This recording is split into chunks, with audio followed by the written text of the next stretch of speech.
Well, and this business is it's a consuming business, you know what I mean? Because there's always the next task, the next thing, the next deal or whatever it might be. And it's nonstop. And so people don't realize, people from the outside look at what we do as like this, it's an easy job, but mentally and emotionally, it has its weight to it. And there's only a certain amount of bandwidth that you get mentally every single day, right? Yeah. And so if we're consumed so much to the point of breaking point, it's hard to have those nurturing relationships. So I'm glad that you're creating margins for that, man. Yeah, and I got a really good piece of advice. Probably this Michael Koopman, who was my first mentor in the industry. And he was like, Brian, dude set a record. The guy closed 400 loans in a month. Wow. In 1999 when he was working for Contract, 400 loans in a month, okay? Guy was just an absolute savage. But he burned himself out. He burned himself out really hard. Like so hard, had to like literally go to rehab of nervous breakdown hard because he was just burning the candle at both ends for so long.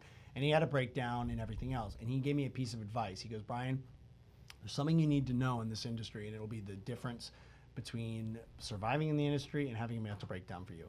You need, when you walk in that door every night, you forget every bad thing that happened to you that day. And you leave it at that doorstep, and you walk in, and you are your husband, you're a father. You leave that stuff on that doorstep. And I'll be honest, I'm not the best at it all the time. I mean, it's a work in progress. And I never really understood it because he told me when I was 25 and I wasn't married and I didn't have a kid. I was like, what are you talking about? I'm going to go home to myself. Like, who cares? But nowadays I see it because I know I'm guilty of it. There's days if I've had a bad day at the office, I come home and I'll notice I'm like, man, why am I fighting with my wife and kids?